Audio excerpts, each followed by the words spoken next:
They waited for Malcolm to fail, certain he didn't belong here, certain they would finally see him stumble, fall, be embarrassed in front of everyone.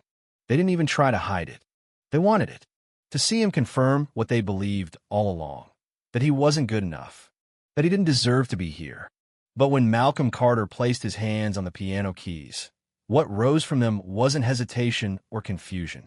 It was a story, a melody so powerful it silenced the entire room. And for the first time, those who had once looked down on him were forced to reconsider everything they thought they knew. Jefferson Middle School, Little Rock, Arkansas. Malcolm had walked these halls for 2 years, long enough to know the unspoken rules. He wasn't a troublemaker. He wasn't the class clown. He was a good student, always turned in his assignments on time, raised his hand when he knew the answer, which was often.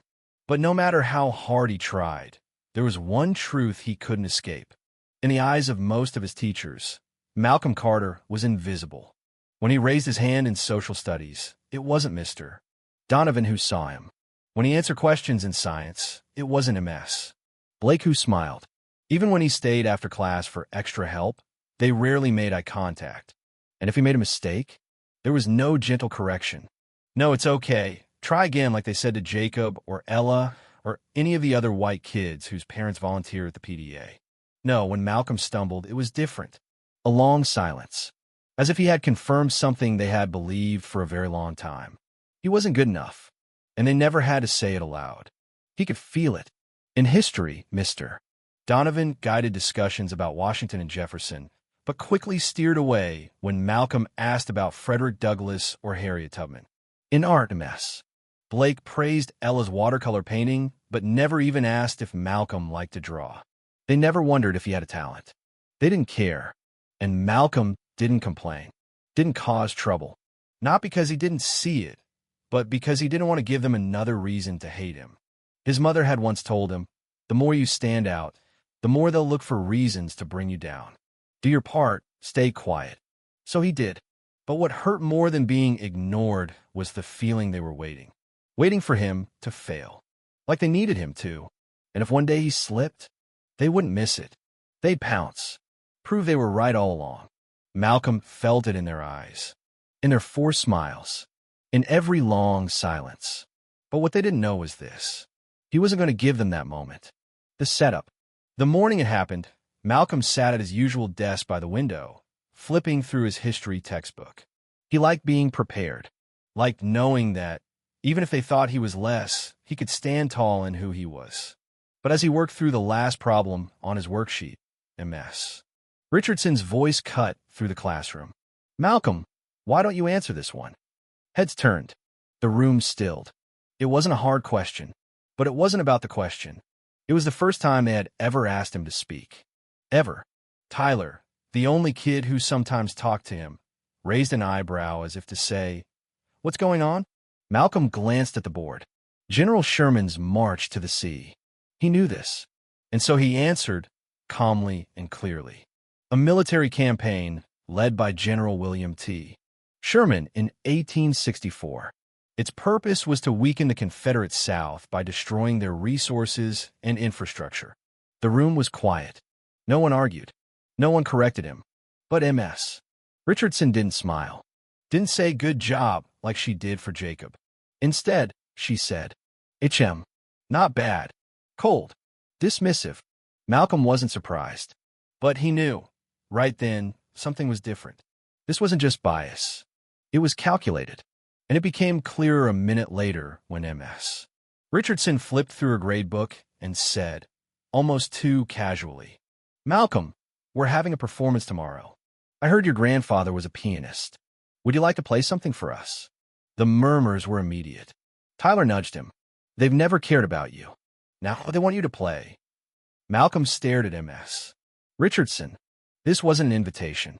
It was a test. A trap. He had never mentioned playing piano. They only knew about his grandfather. They assumed he might have picked up a song or two. But they didn't expect him to be good. They expected him to fail. Brandon, the rich kid who always found a reason to mock him, sneered from the back. Oh, come on. You can actually play. Malcolm could have said no. Could have refused. But then they'd call him shy. untalented. They'd say they were right about him all along. But if he agreed, he could control the ending. And so Malcolm nodded. All right, MS. Richardson smiled, but not out of kindness. She thought she'd won. Good, she said. I'm looking forward to it. But she wasn't the only one looking forward to tomorrow. Because Malcolm Carter had a plan. Preparation. That evening, Malcolm stood in his living room, staring at his grandfather's old, upright piano. The wood was scuffed. The ivory on some keys was cracked, but still played. It always played. He sat down, closed his eyes, and let his fingers find the familiar shapes. Melodies floated back to him. Songs his grandfather used to play. Blues. Jazz. Stories without words. He played until midnight, not because he needed practice, but because he needed focus. Meanwhile, in the teacher's lounge, MS. Richardson sipped her coffee, smiling. He'll freeze, she said to Mr. Bradley. Of course, Bradley agreed. Kids like him always do. They didn't know. They didn't know Malcolm wasn't afraid. The performance. The next morning, the classroom was tense. Some students whispered. Others smirked. Brandon leaned back in his chair. Ready for the big show? He asked with a lazy grin. Malcolm ignored him. He didn't need to waste his breath.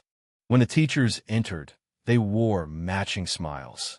But Malcolm saw the truth. They expected a failure. A spectacle.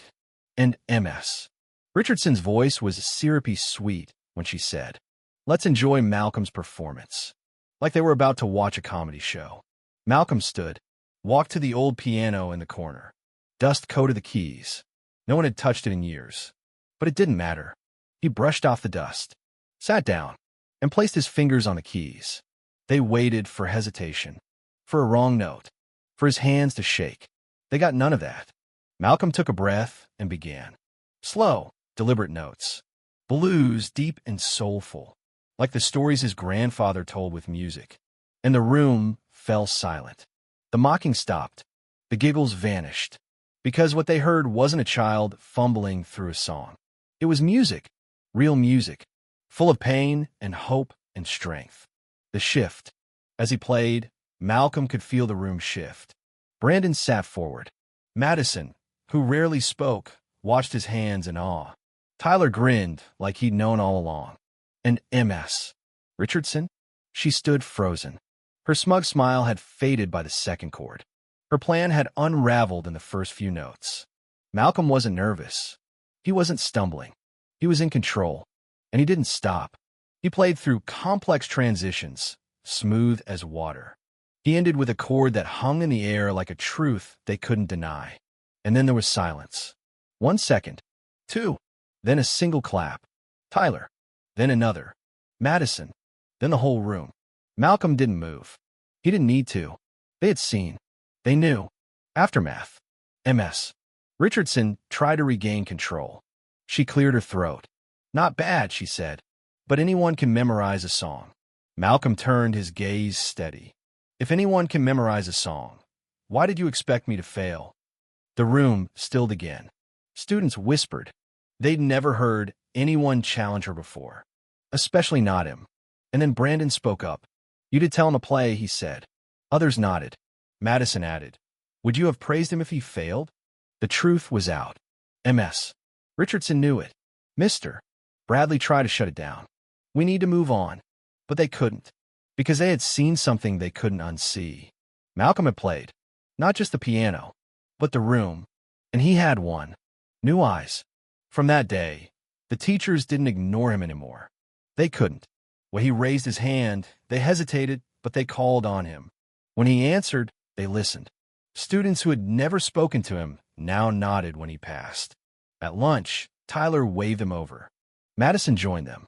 Brandon gave him a nod, not out of pity, but out of respect. The final note. One afternoon, as the school emptied out, a mess. Richardson stopped him in the hallway. You think you've won, she said quietly. Malcolm shook his head. I'm not competing, he replied. I'm proving the truth. She said nothing, just gave him a long look before walking away. Conclusion. The next day, Malcolm walked into class different. No aplausos. No parade. But something had changed. They saw him now, and they couldn't unsee him. At lunch, Madison asked why he'd never played before. No one wanted to listen, he said. She smiled. They have to now. And they did.